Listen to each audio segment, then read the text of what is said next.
welcome to the course Introduction to the Psychology of Language. I am Ark Verma from IIT Kanpur, and we are running in the 6th week of the course talking about reading. We have talked in the last 2 lectures about some basic definition of reading and a little bit about eye movements. In the last lecture I talked to you about 2 theories or 2 particular models of eye movements and 2 kinds of theories that were possible. In today's lecture I will kind of give you a very brief account of what are the processes that might go into reading. So, one of the first things that you need to take into account when you are talking about reading is that you have to consider, you have to take into account the writing systems. Okay. So, there are different kinds of scripts that encode information in a different way, and that information has to be kind of deciphered in a particular manner.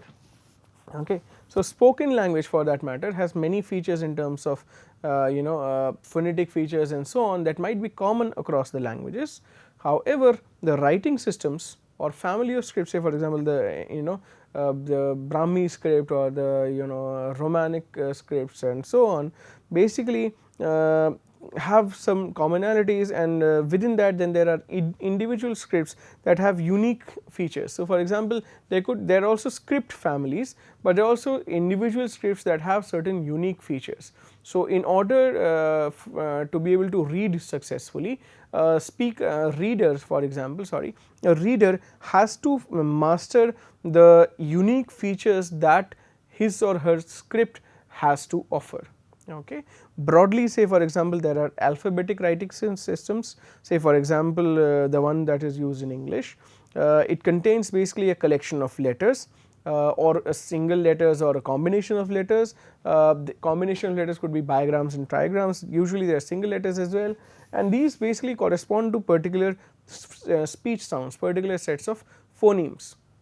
Say for example, A is and B is B and so on. Okay, and say for example, you have OY is a OI and OU is a U and so on. So, you have single letters mapped on to particular sounds, and you can have bigrams or trigrams matched to particular kinds of sounds. On the other hand, you have the pictographic writing system, say for example, where in Chinese or Japanese, where say for example, each particular character or each particular symbol resembles a concept that it represents. Say for example, for Chinese this symbol right here represents a tree. You can see that this symbol actually resembles the tree itself. So, that is why this kind of writing systems are called pictographic writing systems. There are other kinds of scripts called logographic scripts. So, in logographic scripts what happens is that each symbol maps onto a unit of meaning such as a morpheme or a word, and then symbols here do not really need to resemble what they represent. These could be any kind of symbols, but those symbols, each symbol kind of carries a slightly larger amount of meaning that is compressed onto it. It can resemble an entire morpheme or an entire concept in just one symbol. Okay. Chinese, however, is basically a combination of these things, and Chinese is therefore referred to as a morphosyllabic writing system, because in Chinese each symbol both represents a morpheme and a syllable. Basically, a Chinese character consists of 2 elements: a semantic radical that kind of gives you a clue about the meaning of that symbol, and a phonological radical that kind of tells us about the pronunciation of how this is going to be pronounced. Both of those things are there. Still, say for example, so we kind of looked into these 3-4 different kinds of writing systems, and we kind of talked a little bit about how they are different from each other, but there are largely a lot of similarities between how we process these writing systems, or how broadly these writing systems might be organized. Say for example, both kinds of scripts, logographic scripts or pictographic scripts, basically certainly lead to activation of phonological codes. There are things like heterophonic homographs, basically written in the same way but pronounced differently, that is heterophonic homographs. They take longer to read because you do not really know how to sound them out. Say for example, the word wind can also be sounded as wind, okay, with the same form. And you have say for example, inconsistent pronunciation patterns of particular words, say for example, have and save. or read and read. Okay. And then you also have heterographic homophones written differently but sound the same. Say for example, meat, MEET, takes longer to reject as a food item, because people, if they are just processing the sound portion, sometimes will find it slightly harder to reject. They might kind of think of, okay, is this a spelling mistake or something. Okay. And then you also have pseudo homophones, which also take longer to reject, and pseudo homophones are basically not real words, but basically that resemble the sounds of actual words. Say for example, the word brain here, the way it is written BRANE, sounds like an actual word, that is brain, BRAIN, and that is why it might take slightly longer to reject as a non-word. So, these are some of the things which kind of occur commonly across multiple scripts. However, interestingly, nothing really in a Chinese script kind of maps onto individual phonemes. As I said, it is a morphosyllabic script. It either maps onto morphemes or syllables. Entire character basically can represent entire syllables as indivisible units. Say for example, pat. There is no character for PANT, there is an entire character for pat itself as a syllable. I am just giving an example. Each symbol here simultaneously also maps onto a morpheme, and most of them map onto a word as well. Say for example, player. So, there can be an entire symbol that can represent play and a more and say for example, another character will be added to it to make the entire thing the player. Okay, so phonological and the semantic radical both will be there. Say for example, maybe on the character that represents play, you can add a particular radical and make it player or playing or playful. Okay. Now, given this, you might ask whether Chinese readers do not really need to activate any phonology. Say for example, for an English reader to read cat or pat or bat, or say for example for play, they have to kind of go from a symbol that represents P and the symbol that represents L and A and Y, and then kind of convert each of them into their sounds so that they can read the entire word play. For Chinese, suppose if there is just one character that represents play, you read that character, you get the word play. Do you need to convert the symbol into phonology, into sounds? That is the question. Actually, not really. So, they do not really bypass the grapheme to phoneme conversion thing. Chinese characters too need to be, say for example, converted from the character form to the sound form, and this conversion can be consistent or sometimes inconsistent in similar ways and as in English. Say for example, have and save and read and read, and those kind of things. Characters, say for example, having the same phonetic radical may also sometimes be pronounced slightly differently. These inconsistent characters, that is why, take more processing time, and also in some sense, if you test and that has been tested across experiments, shows automatic activation of phonology. Okay. Also, Chinese characters are affected by character frequency, and they produce also similarly as English preview benefits if the preview characters share phonology with the currently fixated characters. So, the phenomenon of reading across these different scripts broadly is still very similar to each other. As in English, in Chinese as well, words that are important for Chinese readers rather than scripts. So words are important for Chinese readers, as say for example as compared to symbols. Finally, also even in Chinese script, basically the Chinese script also employs the same lateralized neural network as in English. So part of the processing is happening in the left and part of the processing is happening in the right. So exactly the same neural network is also recruited in reading Chinese as compared to as reading English. Now, however, bilingual Chinese English readers basically show a slightly higher right hemisphere activation when they have to read Chinese as compared to when they have to read English. And it can be asked, why does this really happen? Basically because the Chinese script may be viewed as something that is a pictorial representation of words, sort of in some sense, because the symbols are slightly complex, and hence that is why, and because the symbols are so much more visually complex, it kind of makes sense for the right hemisphere to kick in and play an important role in processing of these Chinese characters.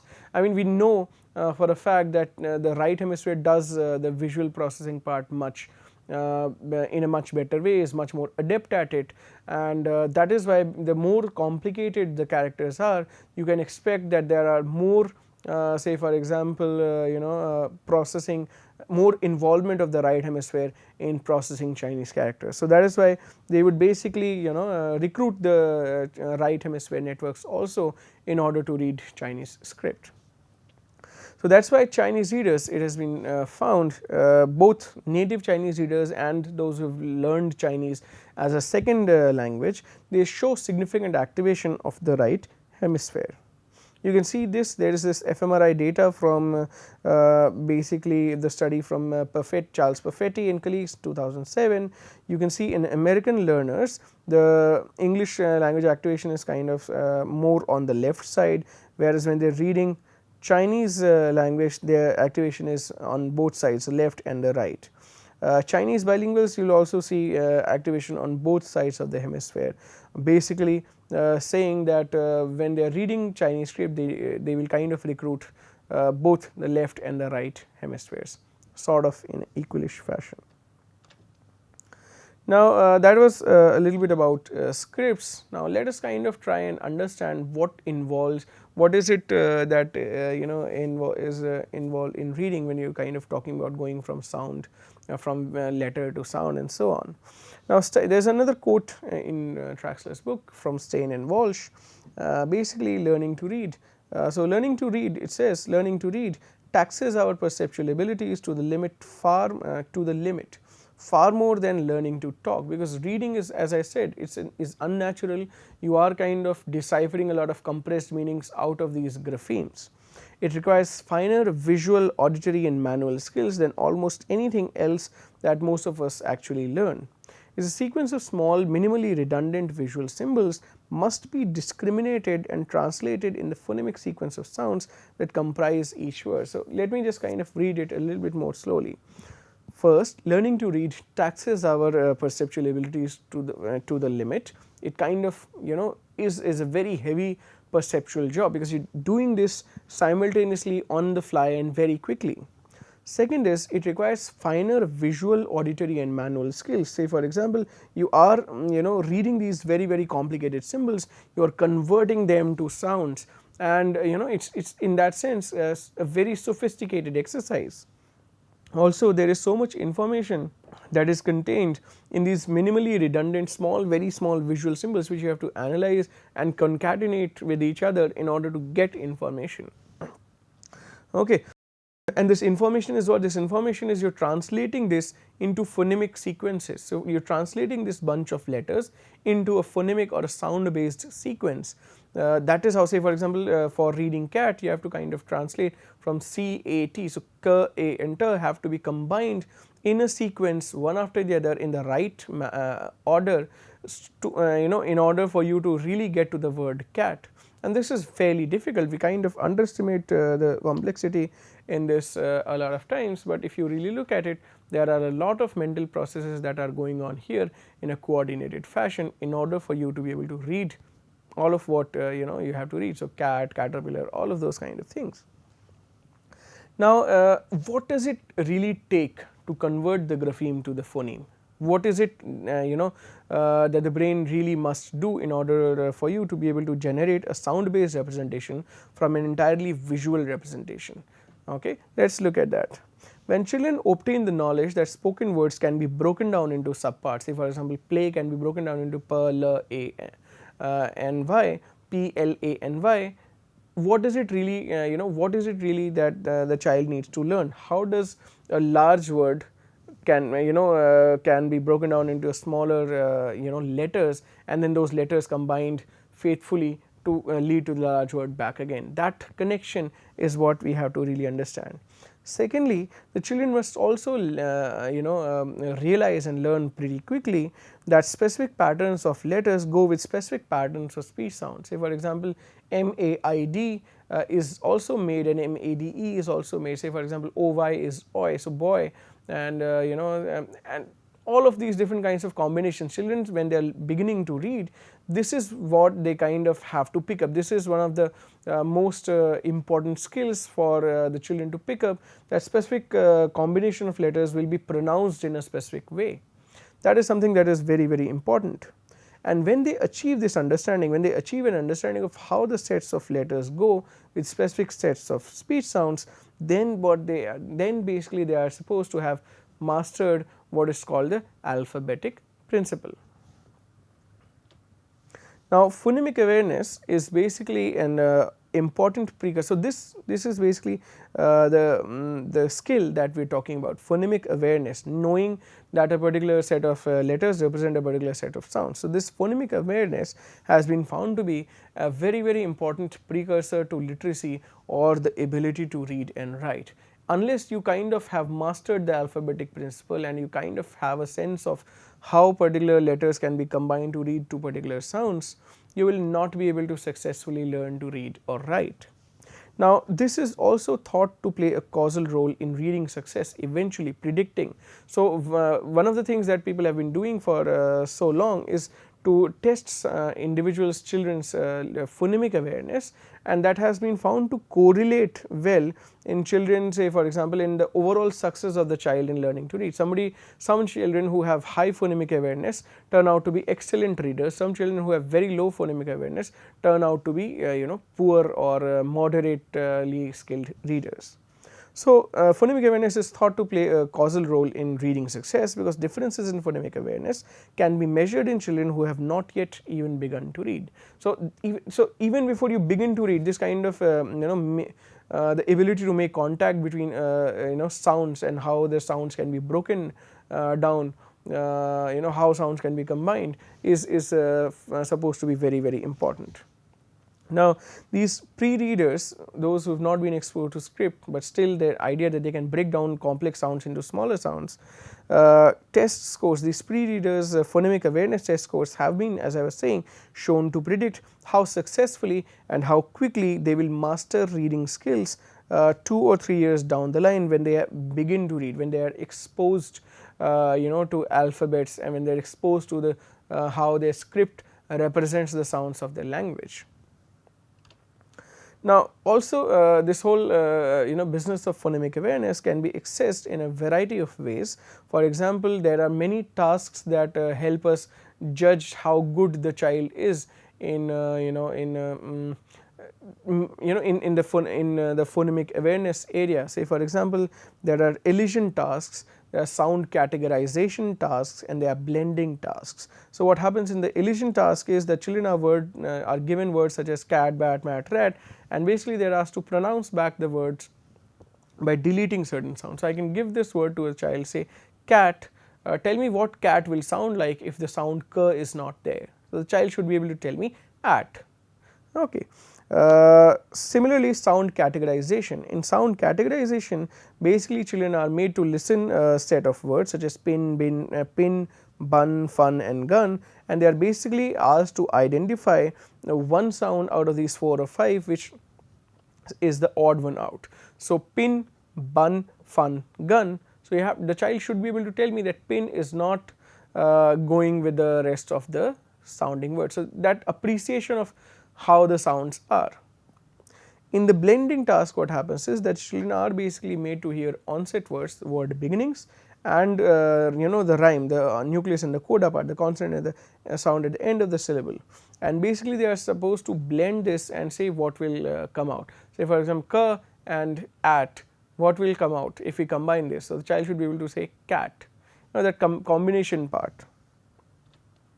Now, it has been shown that children's tests on composite scores of phonemic awareness, say for example, children's scores on this multiple tests on the phonemic awareness task have been found to very strongly correlate with the development of reading skill and at later points in time. Say for example, if you tested a child at the age of 2.5 before he has been exposed to script, and then later you get some scores in terms of phonemic awareness task, elision, substitution, categorization, deletion, all of that, and then you later kind of match these scores with their reading performance in at grade 1 level or grade 2 level, you will find that they are highly correlated. So in that sense, one of the things you could know is that phonemic awareness is one of the fundamental abilities that are required for by a child in order to learn to read.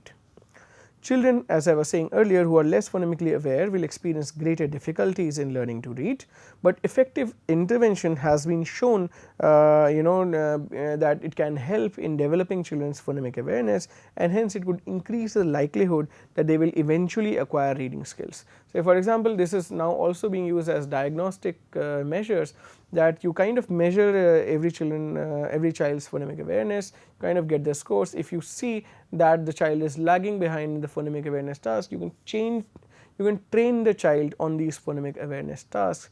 As the phonemic awareness scores increase, eventually the child's performance in terms of reading also increase. Or say for example, you are already remedying the fact that the child will now not really suffer with respect to learning to read later. But then okay, it's not really very straightforward. It is difficult in a sense that the child has to master these phonological skills. Say for example, it also kind of has a little bit to do with the orthography. Some orthographies are transparent, some orthographies are slightly deep, and by deep basically I means that the correspondence between the letter and the sound is not exactly one. Say for example, in Hindi, for that matter, all those who are speakers of Hindi, the correspondence between what you write and what does it sound like is almost is exactly one. It's direct. What you read, what you write is exactly how it sounds like. Whereas in English, say for example, there are words like psychology or honest, and say for example, bouquet. You write something, you write BOQUET, and you just read it as bouquet. And psychology, say for example, you write PSYCHOLOGY and you read it as psychology, so the P is silent. So in that sense, by these examples we can kind of see that English is a deep orthography, whereas Hindi is a shallow orthography, and the depth of the orthography kind of makes it easier in one case or difficult in the other for the child to understand the phonological makeup of the language, and the and the phonemic awareness scores kind of might follow the same trend. So yeah, why is it that English is a deeper or a more difficult orthography? Let us say the thing is that the orthography of English was basically designed to do two things at once. First is it tries to convey the sounds of that the words make, but it also tries to preserve information about the morphemes that make of the word. Say for example, how is say for example, so sign, signpost and signal. So basically the way these are written sort of kind of also give you a clue about how morphemically they are organized, how say for example what are the morphological makeup of the word. In that sense, from that perspective, English can be thought of as a cipher, CIPHER, and basically which says that it basically has a complex mapping between rule between different representational elements. Say for example, if 1 is equals to taco and 2 is equals to rule, 1 2 should be taco rule. But in cipher, in a thing like English, one could mean taco at the beginning and bacon at the end of it. So for example, many in many words, say for example read and read or have and save, the same alphabets can sound differently. That is what happens in a cipher. The same configuration of letters can actually sound very differently in different kind of configuration. That is why it is a complex phonemic rule, and it kind of takes some mastery, some kind of learning is required to actually finally grasp this. So then we sort of see that it is slightly difficult as far as reading English is concerned as compared to Hindi for that matter. So what is the way to remedy this? One of the ways that teachers across the world have been trying to do is that they have been trying to teach children things like system phonics. Okay, things basically like the idea is that they emphasize explicit instruction in letter sound correspondences. I mean, I can kind of tell you this, say for example, there is this whole phonic way of learning reading. If you go out to schools today and if you have young ones around you, if you look at the first level reading books, the entire system is very phonologically based, phonologically organized, and the belief is that if you kind of train children in these basic letter sound correspondences, it will eventually help them read better. I mean, there are so many YouTube videos available that kind of now try and attempt teach these children about these letter and sound correspondences. And if there is a systematic program that kind of starts with to teach these simple letter sound mappings and then later followed by complex letter sound mappings, it can be a very helpful skill for children to learn, which eventually kind of feeds into their reading performance and then feeds into its overall intellectual and academic development. And this has been found to be successful method or a variety of other kinds of methods that have been used by teachers and educators to help children learn to read quickly and without a lot of errors. A meta-analysis also shows, say for example, that some phonics methods have been found to be better than others. Also, more systematic teaching of phonics has been found to be better than just teaching them randomly. So that also has been found. So this was all from me about some of the processes that go in reading. We will talk about other aspects of reading in the next course. Thank you.